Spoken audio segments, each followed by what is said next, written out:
Hello, welcome to the Nintendo Bros podcast. This is Pete. And this is Derek. And we have a very exciting episode this week, don't we, Derek? I think every episode is exciting, and I don't know if it's weekly, but yes, we do. This is today, our daily episode. Yeah. Obviously the Switch 2 is coming, but Derek and I very soon. We've been playing some other games. Mm-hmm. I figured we should just jump in and talk about these games we've been playing, Derek, because it's kind of, those are like the more topical things to talk about, you know? Yep, for sure, I agree. So, Derek, you've been playing Clair Obscur Expedition 33. I've been playing Doom: The Dark Ages. Why don't you go first and just tell me about Clair Obscur? Am I saying it right? Clair Obscur? I think like Clair Obscur. Yeah, it's a French title, Clair Obscur, but most people are calling it Expedition 33. Okay. Well, tell us, Derek. What was your expectations going in? What made you jump on board? And like, what's your experience with this game? Yeah, so I remember when it was first kind of shown. I don't know the exact date, but it was like, probably a year ago or so. And I was really intrigued. I remember, when we do our Metacritic kind of guesses and predictions, I thought this game was going to do well. Simply because it looked great, and I'm a big sucker for turn-based RPGs. Super Mario RPG Legend of the Seven Stars is one of my favorite games of all time. Mm-hmm. And this kind of, looks like a triple A graphic kind of look on that kind of gameplay, which is I really haven't seen that, or at least played any games like that ever. So I was like, oh, looks really cool. It's innovative, fresh.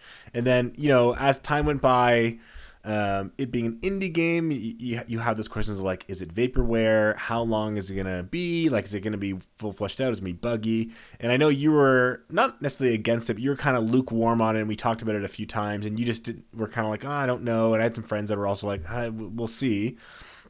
And then, the more we kind of saw the game as it got closer to the release, the more it's like, oh, the previews are glowing about this game. It's really good. There's a lot to it. There's a lot of content. So, my interest was peaking. And then the reviews came out, and the reviews were stellar. Is there a lot of content, though? I heard the game was only like 20, 30 hours. Oh, so it's probably like, it's probably like 30-ish, maybe 35 hours if you're playing the main story, and then maybe another 20 for all the side content. I'm nearing the end of the game. Like I've beaten the main story, and I'm doing like some of the side content, like the post game stuff, and I've gotten my money's worth, for one. And two, I'm not a big fan of these kind of JRPG RPG kind of games going 100 150 hours. Like those don't interest me. This game is really well paced in my mind. As if you just play the story, it feels like a good length for an RPG. And the content, the side stuff, doesn't feel bloated and like collectathon-y. It's meaningful and well paced as well. And I actually find it like the perfect size for a game, for an RPG. And I mean that I gotta say, like, when I first saw the game, I think it was at a Microsoft Xbox showcase like a year ago. Yeah.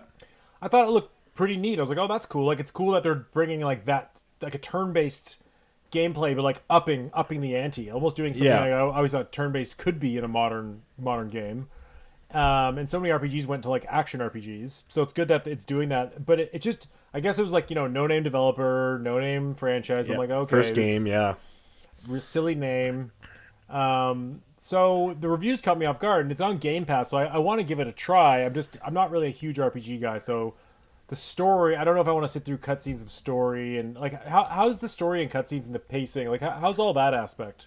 Yeah, like again, the cutscene, the story is great. I really like the story. It's easy to follow. It has some good moments. It's not 40-minute cutscenes Kojima style, or Persona, where it's just like bloated, meaningless conversation. It's like you're playing, let's say the prologue, you're playing for 15-20 minutes kind of getting to know the character, and then you got a 5-minute cutscene, and then you're playing for another 20 minutes, and you got another 5-minute cutscene, and then you're like done the prologue, and you're like right in the first zone. And the first zone's, let's say a zone is an area, you're playing for an hour of like exploring a little area and combating, and then you fight a boss, and then there might be like a 1-minute cutscene, and then you're on to the next kind of area, and it kind of follows that until you get to like those main story beats, which might be like 5 or 8 minutes of a cutscene or just kind of like a pivotal moment.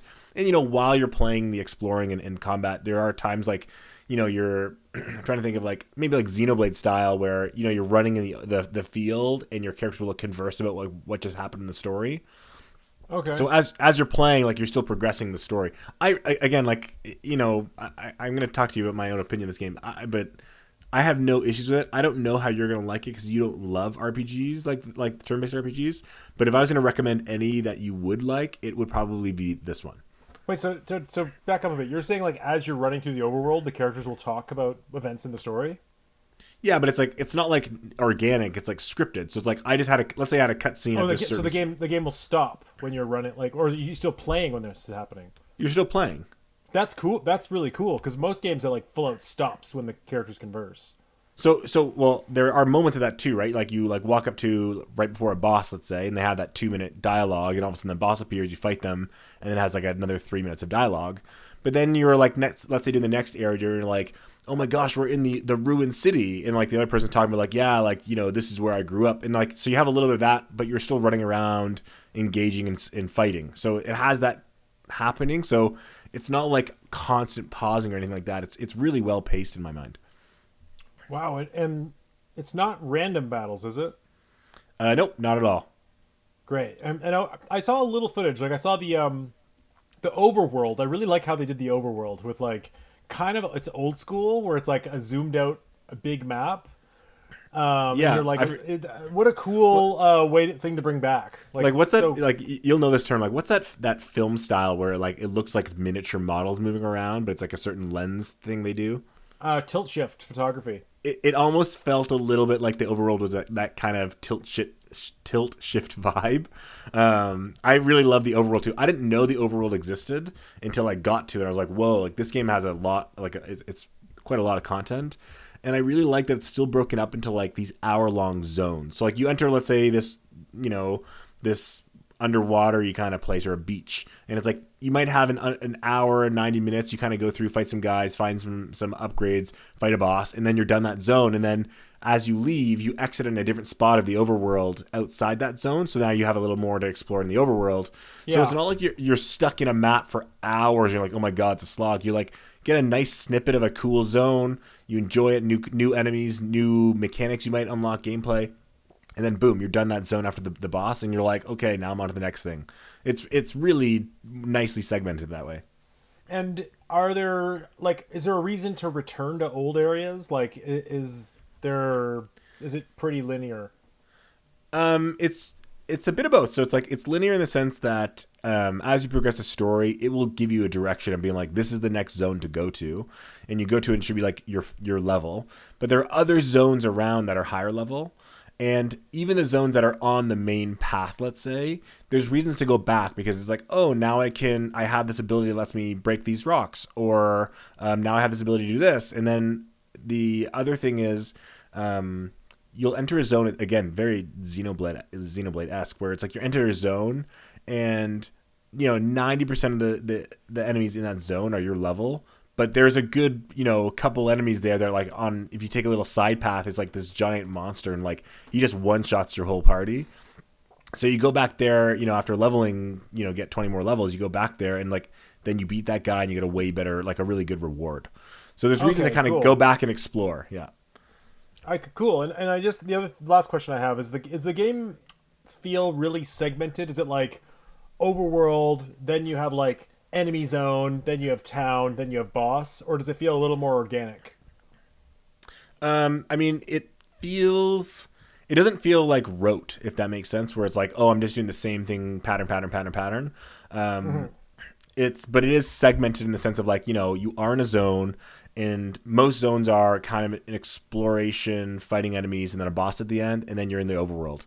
That doesn't mean there aren't, like, there is town zones, and there are like zones that are just like you go in and it's like a fixed camera, like Resident Evil 1 style, and it's like all you do is collect a few collectibles and like a song, and like you can camp and you can upgrade and stuff. So is it segmented? Yeah, like it's not like it's organically you're in a forest and all of a sudden you like leave the forest and you're at a beach. It's like you leave the forest, you're in the overworld, you walk to the next icon that's the beach icon, and then you're in there. But it's still it doesn't feel like it's like, oh, I'm just doing the same 6 things over and over again. Like I don't know. It's hard to gauge how you're going to interpret it because you're a very much more action gameplay kind of person. Mm-hmm. And this is honestly though, out of any turn-based RPG, this is the one that's most captivating for the combat. Everything you do is you're participating in, which I really, really like. And like, I was thinking about it as I beat the game, I think 2 nights ago. Oh, so you have beaten it you have beaten the main story. I didn't realize that. Yeah, I'm probably 90% done the game. So I've beaten the main story and now I'm doing like some of the super boss post game kind of whatever. Mm-hmm. So I was thinking about it like, you start off and you're like learning how to time, because all the things are timing attacks and blocking all your parries it's like and dodges. Paper Mario, right? Exactly. So at the beginning, you're like, oh, I'm going to unlock this skill and use this weapon. And then if I'm good at parrying, I'll crush the guy. And then as you get better and better, you get better stats. So the first half of the game is a lot more like you feel like it's all about your skills and timing. And then by the end, I'm like, oh, I can crush the whole enemy in one turn if I build because the customization of your skills there's so many skills. Then I'm like, oh, if I equip these 11 skills on this guy and these 20 different skills on this guy, he synergizes to power up that guy in this turn, and I can wipe the whole army in one turn. So it becomes slowly away from it has this kind of tonal. It's not even a tonal shift. It just kind of feels organically shifting from a timing attack game to still having that, but more to like a strategy planning at your builds game. I don't know. But that's what RPGs should have always been, turn-based. They're always strategy, right? It's like, what are you equipping? What magic are you using? What enemy? Who's in your party?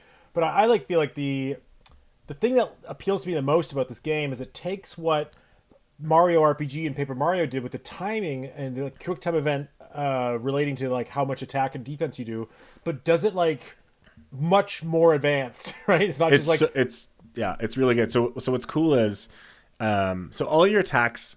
So you basically have items, which are like you get 3 items. You have your free aim, which is like you pull out your gun, like kind of like Persona, and you just shoot. And then you have your spells, and you get 6 spells you can equip, and then for each character, and every spell has like a rhythm timing to do extra damage or do a special effect.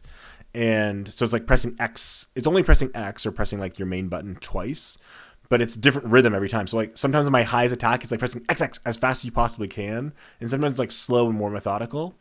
But the opposite is when you're being attacked, you have a few choices. So you first can dodge, which is like really lenient. It's really easy to not take damage, but it doesn't reward you in any way.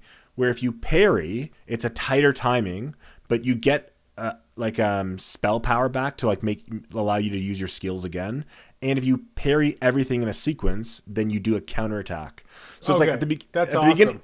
So at the beginning, they're like, enemies might do 2 swipes, and you might just be dodging to stay alive. But then you're like, hey, I've seen that guy do this move 3 or 4 times. I think I'm going to go for the parries. And you parry both of them. All of a sudden, you counterattack them and like wipe them out. But then you're at you get later on, like some of the end game bosses are doing like 7 different moves in a row, and it's like, I don't want to spoil too much, but it's like they add more than just parrying. So eventually it's like, oh, parry, parry, jump, parry, strong parry, strong parry. So it's like, it's kind of a cool, and like, again, at the end of the day, if you don't want to do that, you could probably just dodge most of it. But the reward is if you can pull off the sequence because you've seen that attack enough times, you do like a crazy strong counterattack, and all of a sudden all of your skills are back online because you parried so much. So it's like for me, I've been trying to parry 95% of the game, and I've been doing it successfully, and like super fun, super rewarding, and it just feels like you're like getting to know how to play the game. It's really cool. Cool. I wonder if there's like speedrunners who are like going really, really high level, and they're just like amazing at those quick time events. Oh, I'm sure. Bypass. Important question, Derek. Did the story make you cry? It did actually. Wow, it did. Oh it didn't make me cry. There was one moment that I was like, it was just like a little bit teary. It's very similar to like, it's not actually this. I'm not saying it's a spoiler or anything. It's like, in The Last of Us 1 when spoiler for Last of Us 1 is when Joel's daughter dies. Yeah, I mean it's the very beginning of the game. So. Yeah, so it's like doesn't actually play. Yeah, it doesn't actually like play a role in the game really. Like it just like kind of sets a motivator. It's like there are moments like that in this game too, where it's like, oh, it's not. I'm not talking about like a story moment really. It's more just like, oh, like there's heartfelt moments. And then what I would say even better is some of the main story beats. It's a very clear story where like sometimes Persona or Xenoblade or Metal Gear Solid, I'm like, I have no idea what's going on in the story anymore. Like it just is so convoluted. Like Death Stranding, anime mush. Yeah, where this game is like it's a very clear objective. You're like, okay, we're gonna go take out this person that's painting numbers on this tower in like in a far off distance, and then you get to this story moment. You're like, whoa, like did that just happen in this game? And then you're like, okay, like now I gotta think about what I thought the story was gonna be, and then like you get to the next moment, you're like, oh my god, is this how this story's gonna play out? And then like you get to the next moment, you're like, that is not how I predicted at all. But it's never like I have no idea what's going on anymore. It's more like, oh damn, like that's a very clear twist that I didn't see coming, but I understand what's happening now. Don't spoil anymore. No, it's followable. Yeah. And so you pretty much beat the game. What would you give it out of 10, Derek? Oh, I'd give it a 9.5 easily. So what stops it from being a 10? Yeah, the only things I would say are like minor issues of honestly, like it's close to a 10. I don't know. Like I have to keep playing it to really sit on it. One is it's hard to give a 10 when you just beat it, right? It's like you really got like maybe in a year from now you're like, wow, I'm still thinking about that game. Exactly. Like is this a game I'm gonna want to go back to multiple times? Because like to me, like the 10s for me are games that I played 6-7 times and would want to keep playing again because they just like are timeless. But this feels like it could be that because the only real issues I have is one, I don't like the user interface in the menus. It's not terrible. It's just a little bit clunky to navigate, assigning your skills and stuff. Like the actual user face in combat is great. In the overworld, it's all great. It's just in like the pause menu and you're setting some stuff up, it can be a little janky. That's my biggest criticism, truly. Like the story is, some people love it, some people think it's okay. I thought it was pretty great. It was clear enough for me to follow. It's got to be better than Final Fantasy. Oh my god! I to me this is knocks Final Fantasy since Final Fantasy. Honestly, any Final Fantasy game I played, this knocks it out of like so much better than any Final Fantasy game I played, like by a landslide. It's so weird that in a way, it's so weird that the complete trend of Japanese RPGs has been to kind of chase the action RPG of the Western Western RPG with action. You know what I mean? We've seen Final Fantasy go that way. We've seen Tales go that way. I mean, Dragon Quest is still turn-based, but still very rigid. And it's just interesting that a non-Japanese company, leave it to them to like reinvigorate the traditional turn-based JRPG. You know what I mean?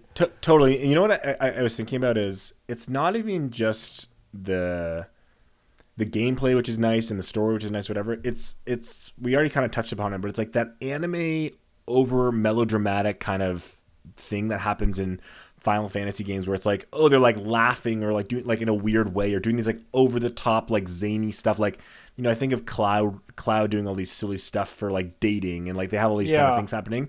This game is a lot more like, no, you're in a really crappy situation and you're like, it's in dire moments of like the whole city. And it's like, it's not depressing, but it's like intense and grounded. It's like, we're on a mission. It's what I call Western sensibilities, right? Yes, that's exactly what it is. like they're trying to save the world. They're not going to go and like date and have a silly little, waifu moment. Yeah, and like don't get me wrong, like there are still side things that are like, I don't want to say silly. Like there are just side things where you're like, in a real save the world mission, you probably wouldn't be doing this. But it's not like it's ridiculous and like, oh my god, he's wearing this silly thing and doing the silly thing. And one of the other things that I really love is Final Fantasy like the Moogles. Yep.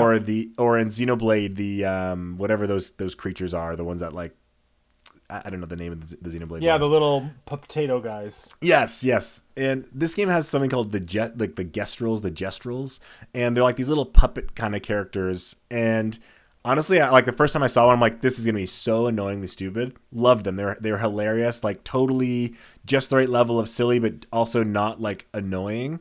And it just, there's nothing about this game that I'm like, this is so freaking annoying. Like, let me skip past this. I was like, I want to absorb every part of this game. Wow. So it's well written. Yeah, everything about it. Yeah. You know, I gotta say, Derek, this is gonna be on my to-do list for this year. You played it on PS5, didn't you? I put it on PS5. I have the physical edition. I could lend it to you if you don't get around on Game Pass. How much did it cost? Was it 60? I think it's for Canada it was $69.99, which is still 70. less. Yeah, still less than a full game. And honestly, this game is worth it. I wouldn't have. I would have paid. To be honest, Derek, I'd probably just get Game Pass for a month and play it there. Yeah, I'm just saying if you don't, $20. yeah, if you don't, then I just lend it. Well, I just wonder, like, with this team, if their next game is going to be another Expedition 34, another sequel, or if, like, some major publisher is going to hire them to, like, make the next Final Fantasy or the next, Breath of Fire or something, right? Yeah, I think they've already, don't quote me on this, but I think they've already confirmed, because of sales being so successful, that they've already confirmed DLC for this game. And then there are a lot of people that are really wanting Expedition 0, like the first Expedition. They're like, that should be the next game, because there's a lot of like lore and hints and kind of like how this all started in the whole world. Like I really like who published the game. I think it's called Sandfall Interactive. So it's basically a full no name developer. And yeah.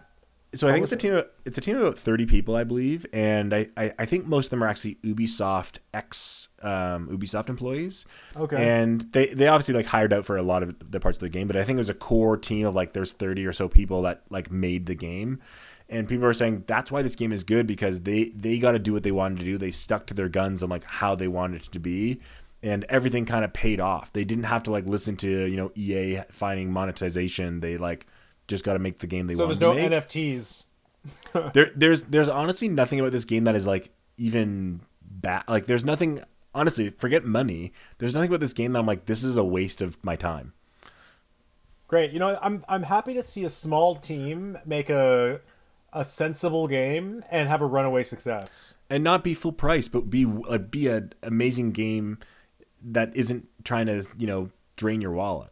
If that makes sense. I mean, it's basically full price. I mean, it's basically $60 US, which is the standard-ish price, kind of going to 70. So it's not like a discounted game, but I know what you mean. It's not like you're playing. I feel like it's 40. Yeah, it's like $10 or so off US or whatever than a normal price. But I'm just saying, for the content of this game, or the content of how much $90 games can be, this is more than worth it. Great.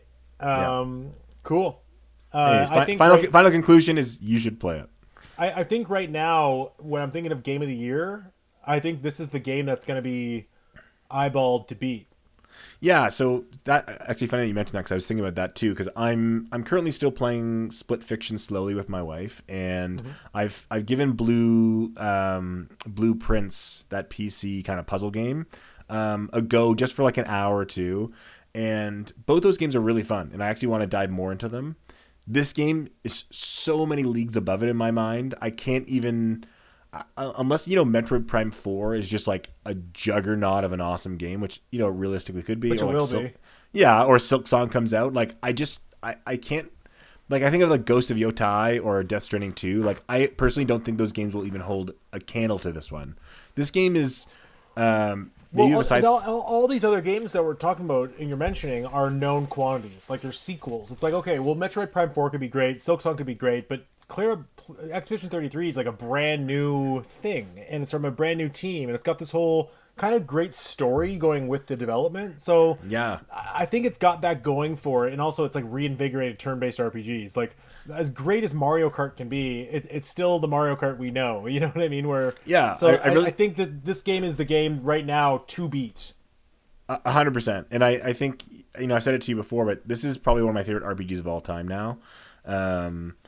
I think it has a real chance of winning Game of the Year, and if not, I think it has a real chance of winning Indie Game of the Year or Debut Game. And one of the reviews I told you about yesterday, like Edge Magazine gave it a 10. Someone commented and said, "There's only 2 games in history that are debut titles for a franchise that have gotten a 10." And one was Little Big Planet, which had Sony's budget and backing, and this game. So like, what a feat to be a debut franchise game and studio to earn a 10 on Edge Magazine. Totally. Right? Like, this game, just I really hope you play it, and I really hope you like it. It's just such a great game. I wonder what else could take it down for or compete with it in a game of the year sense. I mean, I think there's obviously Ghost of Yote, Death Stranding, and probably like the Nintendo trifecta of Mario Kart, Donkey Kong, and Metroid, right? Yeah, and like it depends on the other thing I think about is is Hades 2, Silk Song, and Slay the Spire 2. Like those games I don't think are going to be quite the same level of like game of the year, but those are all like pretty well known entities in the indie world. So I don't know how those are going to play out, right? Yeah. Well, also, Derek, you haven't played Doom: The Dark Ages, so that could be game of the year. That's for sure. I'm no doubt. Let's hear about it. So now we're shifting games to, Doom: The Dark Ages. Yeah, which came out officially today. Officially came out today. Yep. Yep. I've played it a few hours. Okay. Yep. I decided to get a month of Game Pass. Like I canceled my Game Pass in PSN a while back because I was just like, why am I paying money for this? Yep. And I decided to get 1 month of Game Pass so I could play Minecraft and I could play this and maybe Clair Obscur, but probably won't have time. I really just need to pass time for the Switch too. Yep. But I really liked Doom. Doom 2016 they call it. I wish it had a subtitle. And Doom Eternal. Yep. And this one looked really good to me. It looked just fun. And it looked bigger than what the past Doom games have been. Like the bigger environments. Mm-hmm. And like the scope is bigger. I played this for about 2.5 hours. I beat the first 3 missions. Yep. And so far, yeah, I really like it. I mean, it got like kind of lower reviews than I thought it was going to get based on our Metacritic prediction. I thought it was going to get like high 80s, and it landed in like 85, I think, or 84. Yeah. And I guess can I just ask a question? Like, because I know you're going to talk a lot about it. The real question that I'm curious about is like, how different does it feel to you between the other two? Well, it feels quite a bit different. Just to put it to say, like, these games are pretty spaced out. Like I played Doom Eternal in I think 2020, the first year of Xbox, and it had already been out. So I was playing essentially an Xbox One game upported for Xbox Series. So it's been 5 years. So it's not like we're getting these games every year. But I think the thing is where Doom Eternal very much feels like a kind of like an expansion of 2016 Doom, except they added that kind of annoying system where like you had to kill enemies certain ways to get specific ammo and power ups in life. Like I really found that to be kind of annoying by the end of the game. Oh, I like that. This game feels more like it takes place in like medieval times, and it's much more like tanky. Like you feel like you feel overpowered, but you're like a bruiser, yeah. And the weapons and the attacks and stuff feel so like crunchy, and there's so many enemies. Like it really like it's I've never seen a first person shooter with this many enemies on screen ever. It's very impressive. Like you'll get like 40 or more enemies attacking you from all angles, and you're just kind of like zipping around, and you're using the shield that like kind of zip you across the landscape, and the backgrounds are really epic, and it's just like got this kind of big battle feeling to it, which is really fun. And it's not as heavy on like the platforming from Eternal. Like there's no double jump, so it feels very battle centric. And I don't know, it's Doom. The other thing is like it feels really fast paced. Like you're running, it feels like really fast. And I know there is like a slider in the game to like turn it up and down, but I chose pretty much default across the board. Because a lot of people were saying that it felt slow compared to the other games. No, it doesn't feel slow at all. I think it's just that you're like more grounded like a tank. So it's like there's time. So it's like. Do you feel like it's too? Do you feel like it's I know you and I have discussed this with like games like Horizon, where it's like you just feel glued to the ground. Does it feel like that, or does it have like verticality? No. It doesn't have a ton of verticality, but it's more like only 3 levels in, but it just feels like so far you're in like a big wide field. You know what I mean? Like a big open field, and with like things around like little pillars and stuff, and rock formations. But it's just like it's big. It's like you're in like a big Hyrule field type of situation, zipping across it with enemies coming out of all angles. Okay. And so far I really like the balance of what different weapons do, and it's teaching you a really well tutorialed. The way it like introduces you to things, I feel like is really well paced. So you really learn the systems of the game, and it gets more complex. Like when it gives you a new weapon, like for example, there'd be these guys with shields, and you're like, oh, these guys are kind of annoying to take down. You just gotta blast their shield off, and then you'll get the next gun, and this gun's like, this is the best way to take down these guys with shields. Oh, that's cool. And then it's like take down 3 of them, and the door opens. Like it's pretty it's smart. So then you're like cycling through I've only got 3 weapons so far and the shield, and I'm very aware of what the benefits of each one are. So that's actually like one of the bigger factors for me for Doom is like just the weapons and like wanting to use them and for reasons why. So that actually entices me more. Yeah, and the thing is, it's not as rigid as Doom Eternal, where it's like, no, you have to take this guy down this way, like weaken him and then do the special attack. No, you have many options. And there's also like a parry. Like guys you can like parry with your shield. So if got certain enemies will like attack you, like jump at you, and then you can parry at the right moment, and, like kind of stun them. Or there's even bullets like that you can parry back at the guy. So you're kind of like zipping around. And the one thing I like about this game is like you got to keep moving. I've died a few times. I'm playing on like the standard difficulty, and like guys will just attack you from behind. It's not like super segmented. It's like guys will just attack you where you are.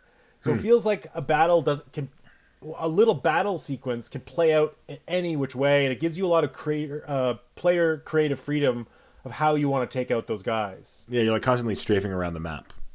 Yeah, avoid the horde. Or you can like hole up in one position and get really good with your parry, like get your back against the wall and be strong with parries. Or you can just say, you know what, this enemy, I'm going to unload all my bullets on him. Or then you can like zip around. You can kind of like run around looking for life on the ground and things like that. You can be more up close and personal or kill from a distance. Like you really have a lot of agency on how to take down guys. Yeah. Yeah. So I think you and I both agreed like that I don't have any interest in the Doom story. It really does nothing for me in this game either. Maybe you're different, maybe it's good. I'm more curious about the music because I've heard a lot of issues with like the music not being loud or the music isn't great. I'm just curious, one, do you care about the story, and 2, how's the music? So with the story, I think the story is like kind of fine. Like it's like almost silly, right? Like it's not long enough, and it's basically just like the game starts off and demons from hell are like trying to get some sort of MacGuffin, some sort of artifact from this like kingdom, and there's like alien ships that are like trying to protect the kingdom, and it's like so it's kind of wacky in a way where like the very first scene you have like it's like medieval times, but you got guys on like radio comms like radioing each other who look like Galactic Federation troopers, and then this alien who looks kind of like this wacky alien from something like Fifth Element is like send in the Slayer, and it's like silly in a good way, and the cutscenes are really short, and it's not like I've watched all of them. Let's say nothing's like trying to bring you into all this lore, and nothing takes itself too seriously. It's like a really fun setup. Yeah, okay, I gotcha. Like I'm really enjoying the story. It feels goofy, but in the right way. Mm-hmm. And the music, like I don't really like metal music to begin with, so I'm not like someone who's like this metal song's good and this metal song's bad. Like you could tell me that you reuse the same exact songs from the last 2 Doom games, and I wouldn't know the difference. Yeah, okay, I feel the same on that one too. But so far the music's fine. Like it's like the sound and music is kind of good. Like there's parts where it's just blasting and pumping, and I mean I've got surround sound. Looks really good on my TV. It's like never drops a frame. Like beautiful 60 frames a second. Okay, so sorry. Do you have more to say? I have a question. I was just okay. Ask me a question. I'm gonna get to some of my negative points at the end. Oh, that was my question. Is what are some things you aren't liking about it right now? Okay, well, so I've done 3 levels. The 3rd level, I was doing that kind of giant thing. Like it's like you play like a mecha kind of thing. Kaiju. Yeah, like you're a giant guy walking through the city. It's almost like those parts in Age of Calamity, right? You play as the Guardians. Yep. That's not a great reference, but it's just kind of like it's a fakening of a giant perspective, right? Like the small enemies are just like little tiny low polygon things. It's not like you're actually in the same bespoke battlefield that you were in first person. You know what I mean? Yeah. It's like its own thing, and I gotta say, like, it's a fun palate cleanser, and the level was super short, but it is like incredibly easy and straightforward. Like there's almost nothing to it.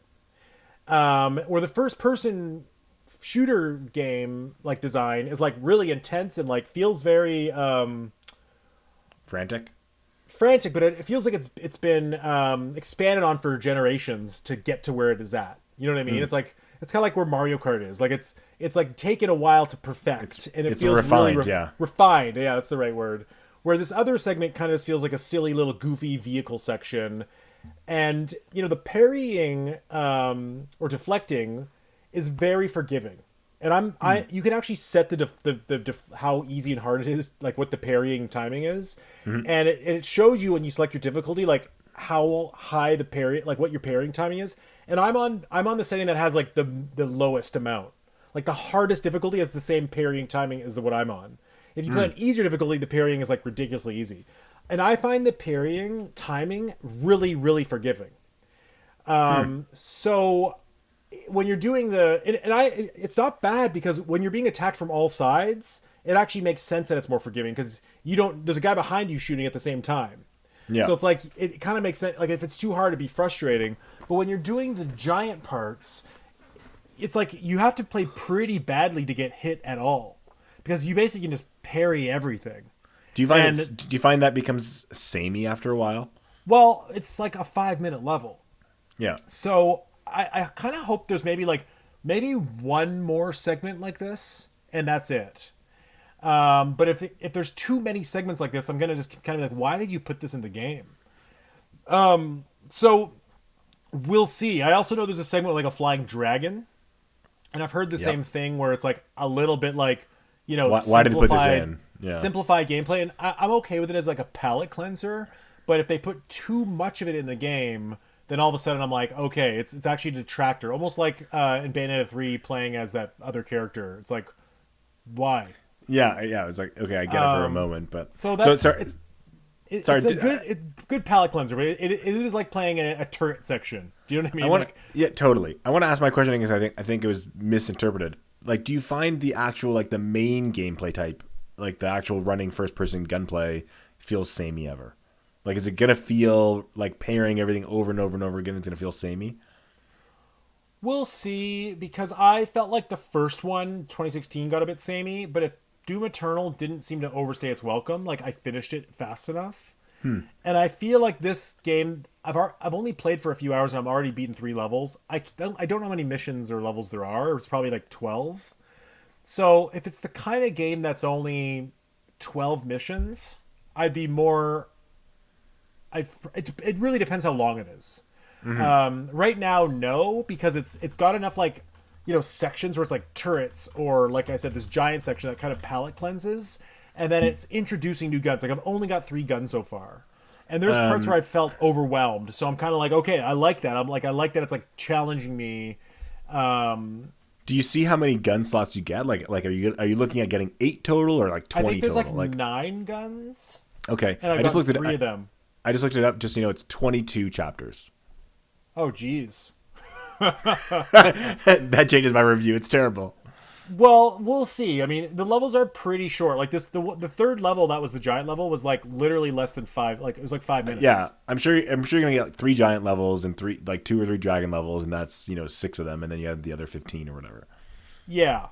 So the other kind of like, I guess, feeling I have of it so far is, you know, this is like a next generation game, right? Like, it's like it went from being an Xbox One, PS4, which Doom Eternal was essentially, and now this is a whole generation later, and it's not on the previous generation. So it is a generation later of a game. Yeah. There's an element to me where I'm playing it, I'm like, you know, there's more enemies, and that's cool. And it's like, but it still doesn't, I'm not like blown away by anything generation leaping. Yeah, and but I think that's just true about generations in general these days, right? They're not going to be as quantumly big. I know, but I guess this game really made me feel that in a way I'm not used to. And I guess there's a point when you're playing at the beginning, and I kind of was like, oh, I'm gonna like try to run over there. Oh, you can't. It's like, okay, I'm guided into these arenas. Does it run 120 on your TV? I think it's only 60. Okay, okay. But the game is beautiful. Like the texture work is beautiful. Like the skies, there's always like big battles in the foreground. Like it is a very epic game. It just, I guess there's a point where you're playing the game. You're like, okay, I'm having fun. I'm playing the game now. But there in my head, like I verbally said to myself while playing this game in my head, I don't know if I care about graphics anymore. Because this game is doing everything beautiful, but it's more I'm more into the gameplay, and it's a fun art style. But like I think about something like Tears of the Kingdom or even the new Metroid Prime, which is like unarguably doing a lot less than this game is when it comes to ray tracing and like level of detail. But it's like those games have different art design that makes it more interesting. Because there's a lot of times in this game where you're running through and it's like, okay, it's a big epic room with these big statues and you're just kind of running through it, but it's not. It kind of just feels like another room, you know? I totally. It has that arcadey feel where it's just like, I don't know how to describe it. It feels like a generated map. Like Yeah, where even what little we've seen of Metroid Prime 4 so far is like every area is like so fine-tuned and designed. With like the cool cracks in the walls and computers and stuff. This game feels very much like, oh, here's a room with computer terminals. Well, the whole next like 5 rooms are going to be the same hallways and the same computer terminals and like the same style. Like it doesn't feel like super detailed and crafted, and that's fine because you're zipping through these environments so quick, and it's really about the carnage. But I don't know. I guess it's like when it comes to things like big ray tracing and things like that, it doesn't. That stuff doesn't really super duper impress me, and I know there's like an element of where there's like destructible environments, but it feels, and this was something that like Digital Foundry was talking about being really exciting, but it feels very much like, oh, there's the wooden thing that I can break, but like this wooden thing on the side of the arena I can't break. Yeah, so it's not like Donkey Kong Bonanza. It's not exactly. It doesn't feel like Minecraft Donkey Kong Bonanza or like even the finals where it's like completely organic what I can break. It feels like there's like these things that are designed to break. And I know there's like cool geometric effects when you like shoot one leg of a building and the kind of building falls down with that. Like it's good physics. But it's like it feels a little bit segmented where it's not like I'm just like running carnage through a town, you know? Yeah. Totally. But it is, I gotta say, like I'm having a lot of fun with it. And I think it's really a great polished experience. And like there's parts where there's just so many enemies, and then you'll like run through an interior area, and there's like all these kind of wounded NPCs, and like it's just like they've done a really. The one thing that I think feels next generation about this is the sheer number of enemies and NPCs on the map. Mm-hmm. It's like staggering how many. It's like whoa, like like I'm being faced by 40 enemies, and then you're running through a hallway with like injured soldiers and stuff, and there's like tons of them. Yeah, that sounds cool. It's very cool. Like, would I pay full price for this game? I don't think so. But it's the perfect Game Pass game, and it's definitely not lower than an 8 out of 10. And but this isn't going to be a game to talk about in 6 months. I feel like it'll be talked about where it's like which of the 3 Dooms is the best. Rank them. Yes, and people will probably talk about that forever until the next Doom, and like. It'll kind of land on this pantheon of Doom games because it's been a high quality epic franchise forever, and there's nothing else quite like it. I mean, there's no reloading. It's so crunchy and like physical and brute. It feels very different than a lot of other shooters. There's no ducking. There's no rechargeable life. So yeah, it just kill things quickly. It's cool. It's got its own thing to it, and so I think people will be talking about people still talk about Doom Eternal. They debate about it really, and I think people are going to debate over this one, and I see this one being a lot of people's favorite of the trilogy, and I really think that depending on how the rest of the game goes, this could very well be my favorite of this new trilogy as well. Wow. Okay. I found Doom Eternal's gameplay loop to be like really obnoxious by the end, of like forcing me to play a certain way, and Doom 2016 by the standards of this game the generation leap feels like from Doom 2016 to this. Like Doom 2016 feels rather segmented in indoor arenas, and this feels like you're in big open landscape arenas. So the main thing for me that was the deterrent, I would say, is just the speed. Like I loved, Doom Eternal especially, where it's like you can grappling hook, jump, dash, like you're just all over the place. Where this game, from what I've read, it's like, you're very grounded. Yes, there's some cool things you can do and fast and whatever and dashes or whatever, but it just looks slower.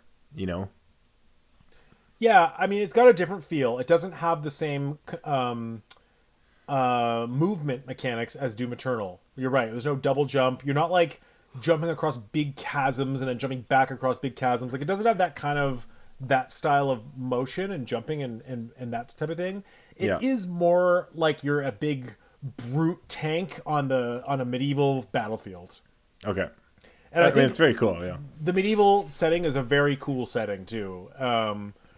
And the other thing is like the way enemies like fall apart when you kill them is really cool. Like they really the dismemberment is really impressive. So that's cool. Yeah, it's a great. I'm gonna keep playing it, and it's probably gonna be a good game to pass time until June 4th, when Switch 2 comes out. Isn't it June 5th? Well, I'm gonna get it at midnight. I'm doing the midnight launch pickup. Yeah, so you still have to wait till June 5th. Well, I'll be on June 4th. I'll be lined up for it. How early are you lining up for it? Like probably 6 a.m. on June 2nd. I'm kidding. I already have a pre-order, so I'm going to go over there. The thing that sucks is because Mom got the pre-order for me. She has to come with me. So you can't do the midnight then? No, she's down for it. I said, she's like, okay, well, I'm not going to sleep. God. I'm just like, okay, Mom, I'll drive us over. Can I just say, you owe Mom a really nice gift because that. Well, let me tell you, on Mother's Day, I loaded her up. Good. Okay. I had like a basket with so much stuff in it. Okay, good. So yeah, she's like, she likes it. She's kind of into like this whole. She's like, oh wow, it's exciting. You're so into it. She's like, so you'll just sleep at my place. I'm like, no, Mom, we'll pick up the Switch. I'll drop you off, and I'm gonna go home. And keep setting. Because here's the thing, and we're segueing into Switch 2 news now for the listeners. Yeah. Doom Dark Ages is good. Perfect segue. I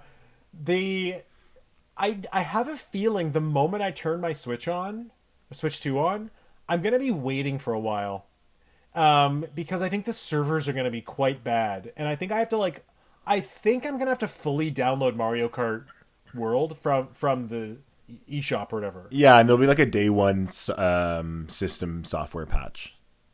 Yeah, like I think I'll have to like log in and do all that stuff. And the thing is, like, I'm not gonna sit there. I believe that I can like start transferring my Switch 1 to Switch 2, which I plan to do. But I think I can still play during that time frame. If not, I might just like play a bit of Mario Kart if I can. Like I don't know how it's gonna go, but there's a world where I'm like coming home, setting my Switch 2 up, like I'm gonna take some pictures of it for my, and then watching a movie, yeah, or going to sleep. Oh, right, because it's midnight. So I have a question. 1 in the morning. Yeah. So my belief is this: I think if you wanted to play Mario Kart World in the first 20 minutes, you could. But I have to download it, and it's 20 gigabyte game. Okay, I could. My house, I could download 20 gigs in 20 minutes. I'm not worried about. I'm just worried about the servers being like overloaded because so many people are buying it and trying to download it at that time. Because the midnight launch for me here, it's like this is a random GameStop in Oakville doing a midnight launch. So you better believe that everyone's doing midnight launch. Best Buy's doing midnight launch, and it means that the launch in the West Coast is 9 p.m. So people are getting their consoles at 9 p.m. They're doing East Coast midnight time frame on the West Coast. So it's not like it's a staggered release. Like, sure, Europe and Japan and Australia might have it 12 hours before, but like everyone in North America is going to be accessing that server at the same time and all downloading Mario Kart, you know? I don't think they're getting it at 9 p.m. the day before. That's what I heard. I heard Best Buy's doing a 9 p.m. release the day before to coincide with the East Coast midnight launch. I didn't know they were allowed to do that. I thought you had to. That's interesting. I don't know. I could be wrong, but I thought I saw people saying that on Family boards and Reddit. Yeah, you might be right. I have no idea. So can I ask a question? Because I'm just curious. Yep. How do you transfer from the Switch 1 to the Switch 2? Do you need to have a Switch 1? Yes. Well, not really. Actually, I'm not sure about that. Every time I've done a system transfer, because I transferred from my original Switch 1 to the OLED, and it was just a matter of having like both switches there at the same time, turning them both on, and like going to the transfer feature, and then like it like carries across. Okay, And yeah, so I'm just curious because let's say I want to sell my Switch 1 before I get a Switch 2. Can I? Because I was reading that you could put all your, if you get Nintendo subscription, you can put your save files online. absolutely. I could sell my Switch 1 and then pull them all onto my Switch 2 Yep. 5 months later. Yep. Totally. It's Okay. like the same way when I bought a PS5, I hadn't turned a PlayStation on in years. I never turned my PS4 on. I just logged into my same Sony account, paid for PSN, and then boom, all my games populated in my games that are mine section. All So your games populated, but did all your save files too? I don't know about that because I haven't really like played. I'm not like, oh my god, is my Uncharted save file? Like, if I'm gonna play a game that old, I'm gonna replay it. Like, for example, I know when I get in my Switch 2, I'll have access to Hades 1, right? Because I have it on my eShop. I know it's account, whatever. But if I go on my Switch 2, can I download my Smash Bros, all my data for Smash Bros, without having my Switch 1 anymore? Yes. Okay. Yep. Because I'm looking at selling my Switch 1 in the near future. Yeah, I mean, personally, like I still have my Switch One OLED, and I don't know if I'm gonna like I don't know what to do with it. Like I might sell it, but I'm kind of like, I don't know. Well, for me, the Switch OG one, mine is dying, right? The fan's dying, but the OG Switch is more valuable than other Switches because it's moddable. So it's better to sell it than trade it in. So I'm looking at like, oh, I can actually get a good amount of money back for it. Oh yeah, okay. Well, I don't know. You do you. I just don't know if I want to like. To be honest with you, I thought I thought about like buying a Switch OLED box and just keeping my Switch OLED as like how you know how I have every console like in its box. So I might just do that, right? Like kind of it's such good condition, just kind of like pack it up, put it in there, and just like hold on to it. Yeah, why not do that? As a collector item. That or I'll like sell it for $250 or something, or I don't know, give it to someone or keep it like I don't know. Yeah, I'm hoping to. Yeah, if I can sell my Switch 1 and my Series X, that'll cover a good chunk of the inevitable cost of the Switch 2, which makes me more likely to get it. You know.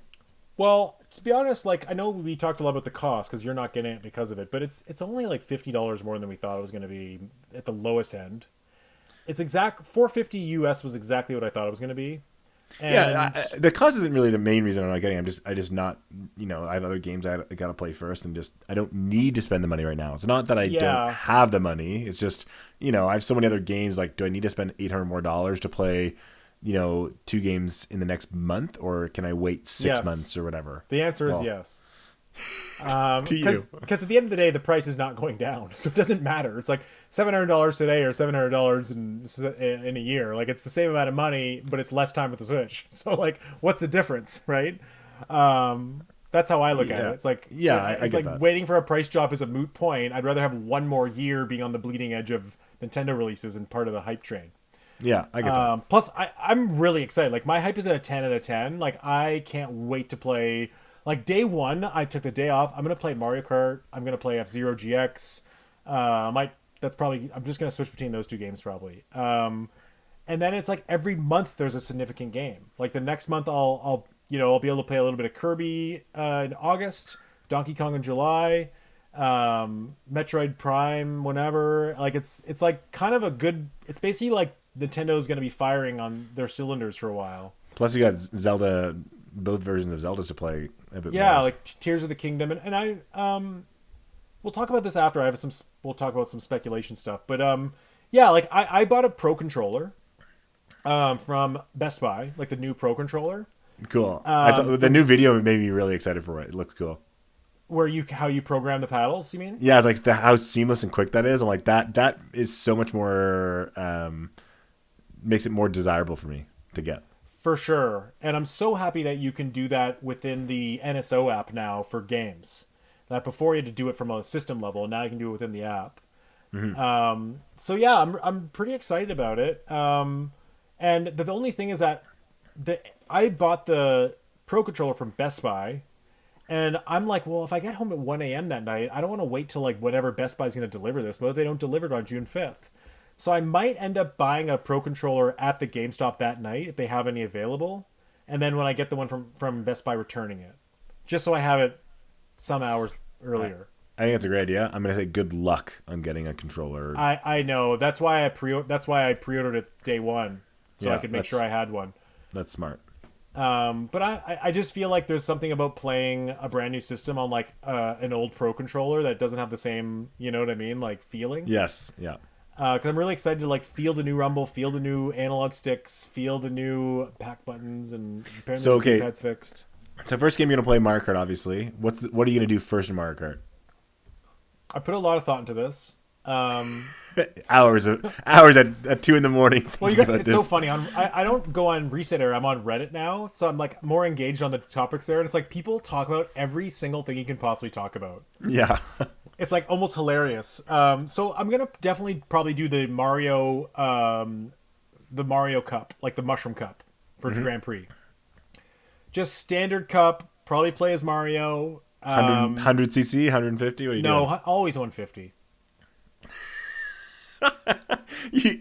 The way you like, I agree. The way you say it, like, is such a like talking down to peasants. You're like, oh, no, always 150. How dare you? I watched enough of the Treehouse stuff at 100 that I'm like, I think I'm ready to watch it on 150. I've watched hours of footage.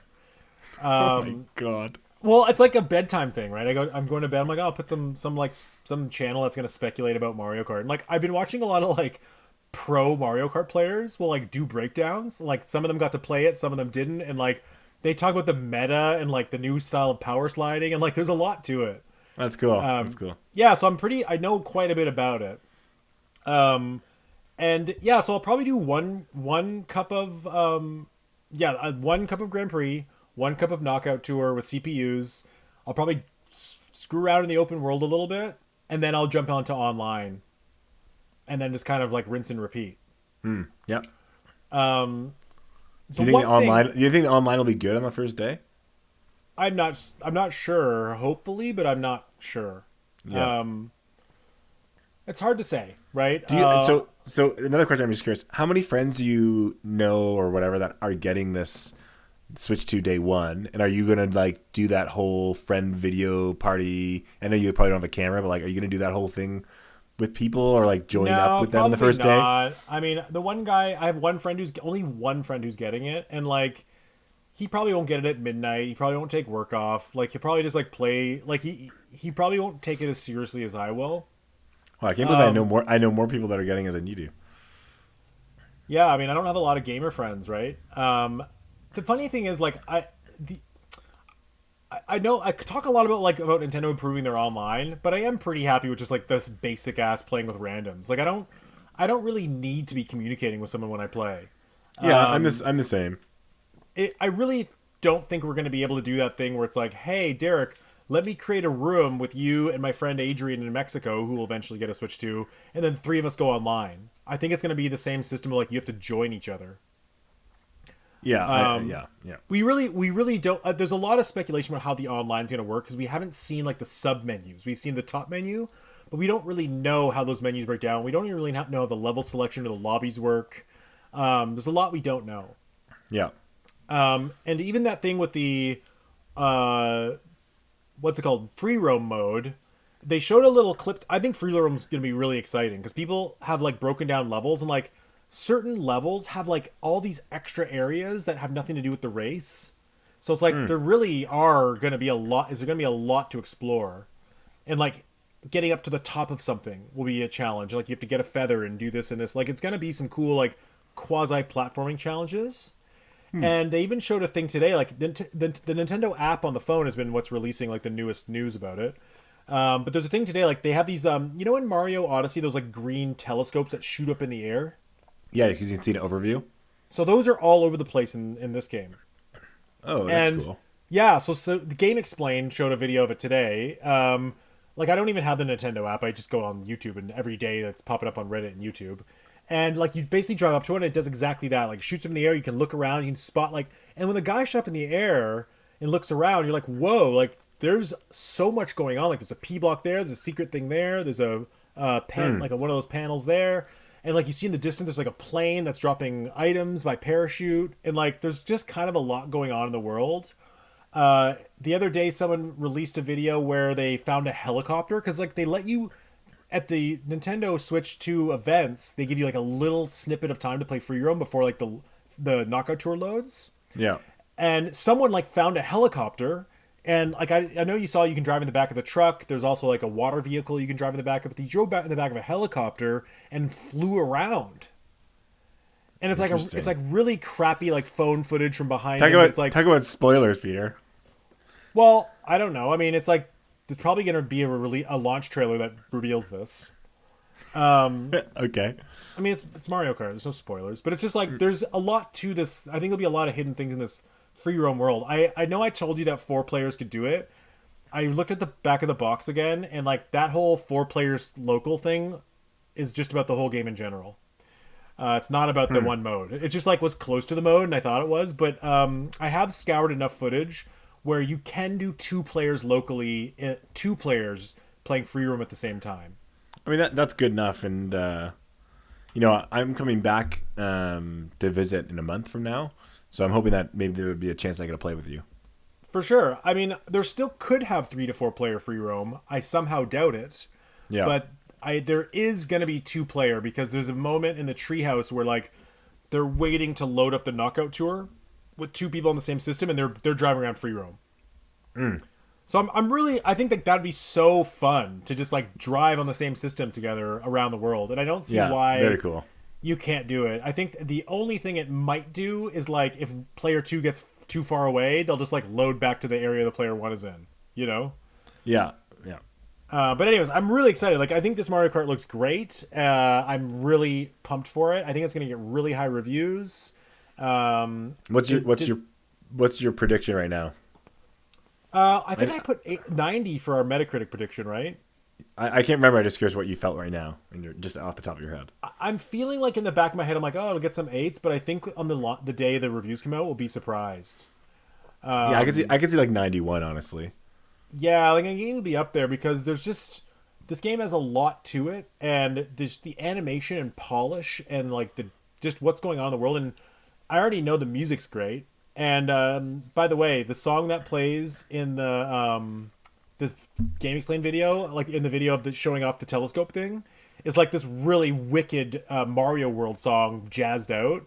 It's like da da da da da da da da da da like on a saxophone. And it was like it's really good. That's cool. And I think the whole world's gonna be full of these kind of like Easter eggs and musical things, and I just think it's gonna be like a part of me. There's few moments in gaming where like Breath of the Wild did this, where it's like you play this series of Zelda for years and years and years, like Ocarina of Time, and you always like look at kind of the edge of the Hyrule Field, like that brown wall. Yeah. And in your imagination, like you can get over that wall. Or like in Mario 64, it was always like, oh, in my imagination, I can get over that green grassy wall that's blocking me from getting out of the Mushroom Kingdom or getting out of Peach's Kingdom. Yeah. But like Breath of the Wild, like fully lets you do that. And that's something where like I played Doom. I was thinking about this while playing Doom: The Dark Ages, where it's like the wall. You're like, no, there's nothing over that wall. I'm segmented. Mm-hmm. But it'd be cool if it wasn't segmented. But a game like Breath of the Wild breaks you out of that segment. And after playing Mario Kart for so many years, like literally like 30 years, it's weird to be like, well, now we're breaking that. Like, it's almost this weird thing, like this childhood thing where it's like, oh, I'm actually able to go where my imagination said I could go as a kid. Yeah. Like that area beyond the map in Mario Kart 64 or Super Mario Kart, like I can get there now. Yeah, that's very cool. And it's very few times it's happened in games. I think it's going to happen again with maybe a 3 open world Mario. Like open world really does that. I'd love to have like an open world Doom game eventually, or an open world Last of Us, or like a game that properly open worlds. I was gonna say that does open world correctly. Exactly. Yeah. But anyways, Derek, let's get into a little bit of Switch 2 news here because there's been a lot of topics going on. Okay, read it off. Let's do it. The first thing, the game key cards. Have you heard about this? Yeah, it lets you loan. Is this the one that you let loan, or is this the one that it's like not the game isn't fully on the card? So the game is not fully on the card. That's okay. I don't care about that. I don't care because I've been all digital forever, but people are in an uproar about it. I was And gonna be upset about this, but I've decided that if and when I get a Switch 2, I'm gonna be all digital for it.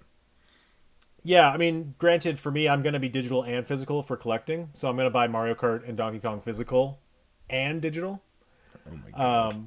Well, but only those No, two yeah, games. yes, yeah, only those two. And But maybe like you're not like you're the gonna big open Zelda. them. Yeah. I'm not going to open them exactly, but the key card thing is like here's the caveat about it that people don't understand. They only have 64 gigabyte cards, memory cards for the games, right? Yeah. Those cards are expensive because they're like micro SD Express. Like they have to fast read and write or fast read times. So for a developer to be like, man, $15 for every single memory card to make, where on Blu-ray I'm pressing them for cents. Like Yeah. it's a hard pill to swallow. So what they did was they had this secondary option where it's like megabytes on the disc, where it's essentially like a CD key and a web link downloader, and you basically just download the game, but it lets you like pop it out and trade it. And like the good thing is they're being really transparent about it. But I know a lot of people are freaking out because it's like, well, one day in the distant future, that card will be useless. You Yeah. know, like I had the same thing, and then someone said, you know, if we're at the point where video game companies are like that, are doing that, the world is going to be in a bad situation. Period. well, yeah, it's like I don't think Nintendo's going to go bankrupt in my lifetime. And Yeah. the other thing is like you can always just keep it loaded on your card. You know what I mean? Like once you've Yeah. downloaded, you do have it on your SD card, and you can play it with no internet. So it's not like Yeah, it's doing exactly. an internet check. And the other thing is like by the time you'd want to play it, it's gonna be like 2 cents on a streaming app. You know what I mean? Like right now I can play almost every N64 game from Nintendo on their app for like dollars. Yeah. So it's like at the point in Or on 30 PC, years, it's like you can. There's everything is emulated now too on PC. totally. It's like it'll be like the easiest thing to emulate at that point. So it's like kind of like I'm not that worried about it. You know what I mean? Yeah. The truth is eventually discs stop working. Yeah. And eventually cartridges stop working. Like there's the charge on a semiconductor and an optical disc, the information on optical disc is not readable forever. I mean, I think it needs to be kept in like a vacuum sealed thing, right? So like storage media is not a forever thing. Yeah, I think people just want something tangible, right? If you're spending money, it's like there's something about having a tangible product that is. And honestly, the biggest thing I've always seen is some people just don't have internet or don't have good enough internet to do this for every single game. Totally. And it does make it easier to like trade with friends or sell the thing. But yeah, I mean, the other thing that people don't realize is it's happening with discs as well. Doom Dark Ages is the same thing apparently. Yeah, Like, there's a you lot of need- pushback on those, like that in Yeah. Indiana Jones. There's a lot of pushback on that. But the truth is that a Blu-ray disc, if it's triple layered, can hold 100 gigabytes. Well, Yeah. Indiana Jones is 135 gigabytes. So you can never store that whole game on that disc. Yeah, unless you have 2 discs. Unless they ship 2 discs, which they know they did for a few games on PlayStation, but I just Okay. think like digital's upon us and for Yeah, I better think or we're moving. worse. I think we're moving that way. Okay, what's the next Nintendo Switch news? So the next thing is we got the specs released the other day. We don't have to get too deep in the specs, but the main thing that people are disappointed about, it seems like it's Is the kind RAM, of like this, right? No, well, it's like the RAM. There's like 3 gigs dedicated RAM for the OS, which is pretty high. But they are running like, 25%. well, they are, but it's 9 gigs dedicated for games, which is still higher than all the RAM in an Xbox Series S. And PS4 Pro only had like 4.5 gigabytes of RAM. So the RAM is pretty good, in that sense. But it's like it's not future proofed. It's not like 16 gigs of RAM. Yeah. And also, they speculate that if the people are like, well, 3 gigs of RAM, but yeah, they are running this kind of game chat thing. Like, you can't run video chat through your OS on a PlayStation with 4 people. And it goes up to 12 people, I believe. So it's like pretty impressive. And also, it leaves room for future things with the OS.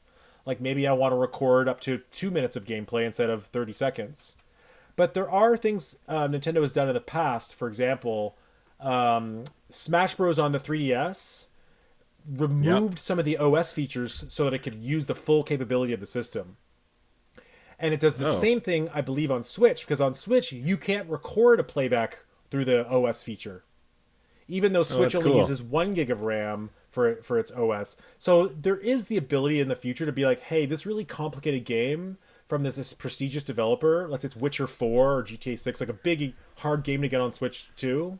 Yeah. There might be a way to unlock that other bit of RAM and say you don't get game chat, basically. That's cool. Okay, so what is the big issue then? What is the thing you were The going big to say? issue for tech files like me is VRR support seems like it's not going to be available in docked play.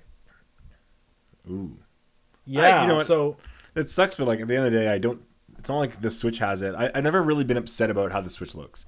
You know, I want smoother gameplay, yes, but I'm still. I don't know. I'm not going to lose sleep over that one. that's how I feel. I mean, I'm a little upset about it because there's an Yeah. element where if a developer could run their game at 40 frames a second and get a smooth output on a TV, like how PlayStation does, like they have a 40 frames mode, Yeah. then it allows more like bandwidth and latitude for like better textures and resolution and effects and things in the game. So it could be like, hey, a 30 frames a second game has a performance mode that for higher end TVs, and it's weird. It's like for example, like Donkey Kong Bonanza runs at 60 frames, but the game has a couple of hiccups. Right? It's not like a molasses is the wrong term. It's not like a buttery locked 60 like Mario Kart.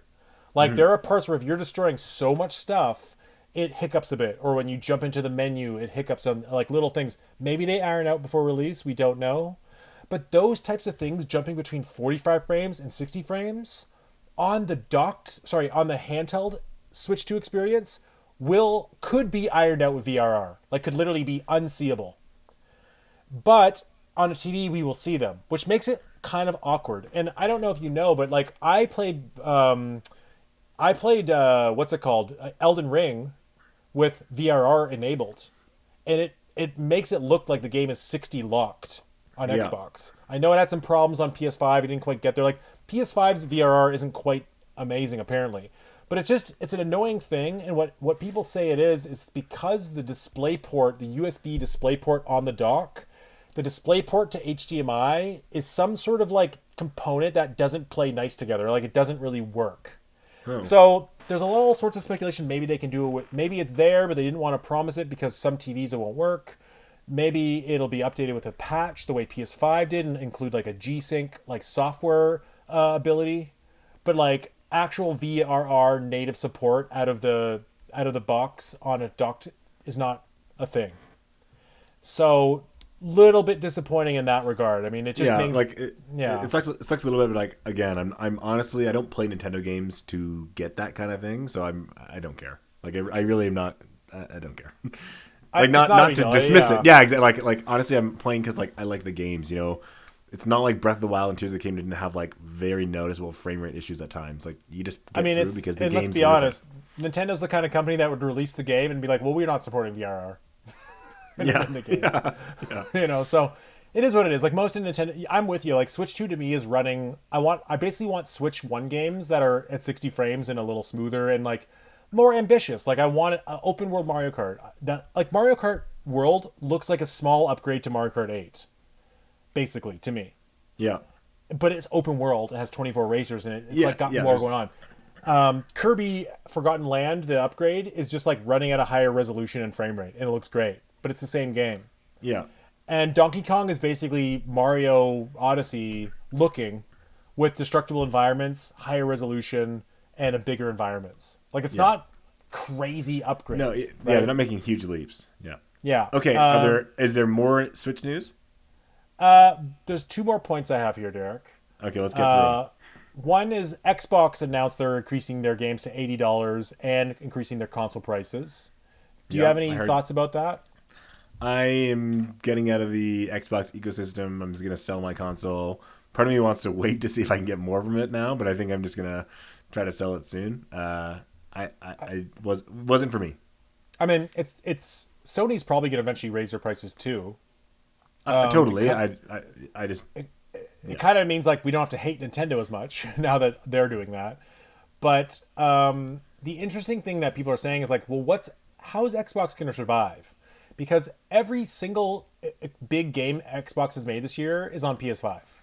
So like, what reason would anyone spend Xbox, a flailing system? Now they expect them to spend $100 more for 0 exclusives. Yeah, and if anything, it makes no less sense. games because you're not going to get those Japanese games like Persona and the odd game that comes to PlayStation and Switch. So it's like, is Xbox like gonna die? Like, you know what I mean? Like, Yeah, I think the hardware part of it will, honestly. I mean, I think or there's it's just rumors gonna of be in, rumors of a PCs. handheld. But, yeah, our PCs. Yeah. Or they'll be like, hey, now Steam Decks have it. Now PCs have it. Now Rogue Allies have it. Yeah.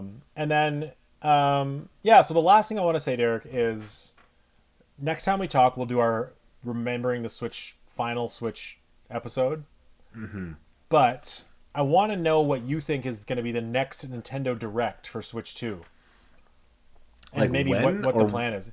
Like, when's the next time we're going to get a drop of information for Switch? Like, will there be a June Direct? A lot of people are wondering. Yes, I think there's going to be a June Direct. I think it'll be... That's what I think. I think it'll be June, 12th or whatever. And they'll do a little recap of whatever. They'll talk about Donkey Kong a fair bit and remind us it's launch in July. They'll show more Kirby Air Ride. They'll show more Metroid Prime 4, maybe a release date. I think mid-July we're going to get a Direct. Mid-July. Sorry, mid-June. I think it'll be closer to the end of June because June 12th is only like a week after launch. So I think I think enough buzz from that. June 12th is early. I just also think, July, I think it's July 11th is Donkey Kong. I think they're going to want to do a week or two before that.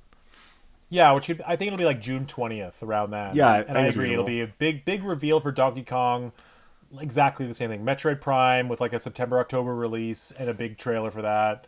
And I don't think Air Ride reveal. I just don't think we're going to see any new like 3D Mario or any kind of big game. I think we might get a teaser of a 2026 game, but I don't think. I think my prediction is it's going to say we're going to get Animal Crossing tease, and it'll be like first half of 2026. Oh, that's a good or like call. Spring 2026, and like that'll be like the little tease at the end, like the or same way Splatoon 4. Yeah, or Splatoon 4. But I have a feeling that it'll be Animal Crossing. I think it's bigger worldwide, and it's going to be. I think Animal Crossing is a series that they can kind of take Animal Crossing's Horizons and like make the towns bigger and use mouse controls and like it's an easier upgrade. Where I really feel like Splatoon needs like a bigger upgrade. You know what I mean? Like an 8-on-8 mode or something. Like something much more significant. Yeah. I do think though, and I wonder what you think about this. The last point I have is that this year for Switch 2, I don't think we're going to get any games that haven't been announced other than maybe the odd third-party game. Like I think the first-party lineup is pretty much solid. I can't even think of a third-party game that would come out, but yeah, keep going. Well, you never know. I mean, like they're still getting announced. Like they could just like, Metaphor is coming out. You know what I mean? But I mean, sorry, I meant like a third-party exclusive. Yeah, I don't see big third-party exclusive either. I don't see any third-party exclusive, to be honest. Yeah. But, I mean, Hades 2 is probably it. But I do think we're going to get a couple more Switch 2 editions. And my speculation for the Switch 2 editions that we're going to get this year... What do you mean by Switch 2 editions? Like how Kirby has a Switch 2 edition and how Mario Party Jamboree is a Switch 2 edition. Edition with an E. I thought you meant edition with an A. I got it. Okay. No, yeah, Switch 2 edition where like you pay an extra $20 for Kirby, you get the graphical upgrade, and you get the extra content. And I think I could see a couple of those. What I speculate, what we're going to get this year, this fall, is going to be one for Mario Wonder. And I think it'll just be like a new set of worlds and like a new little map area, and maybe it'll be like 4K 120 frames. Oh yeah, I could see that. Yeah, 120. Yep, and because the Mario Anniversary is this year, and I think that'll be kind of a big release-ish big game. It'll be like, it's a big November game to go with Pokemon, you know?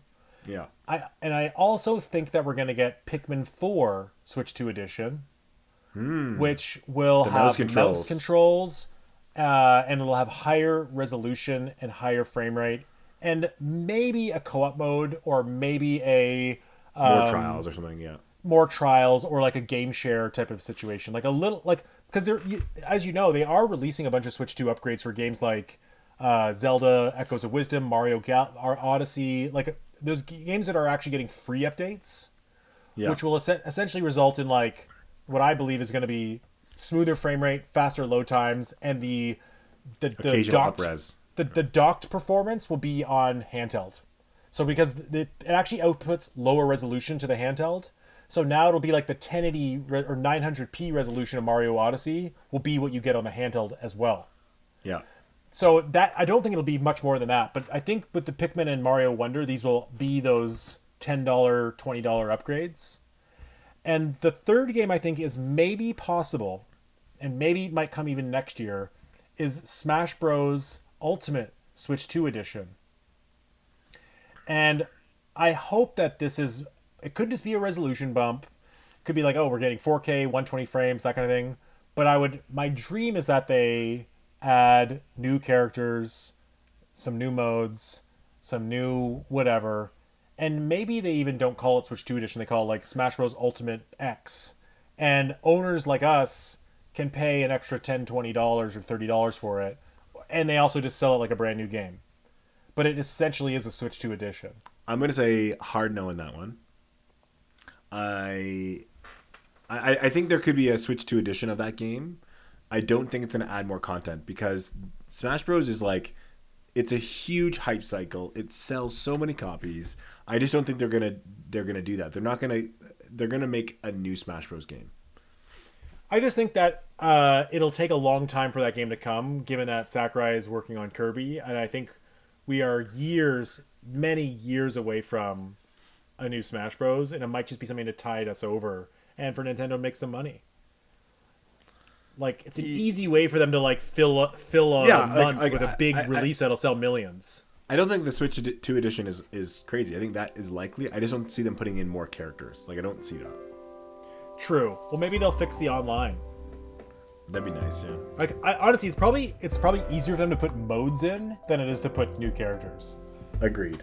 But I'd buy it for a higher res, and I'd be really cool if they fixed the online and made it like rollback or some better matchmaking. I don't know. Agreed. Anyways, Derek, we're way past our time frame here. Lot to talk about.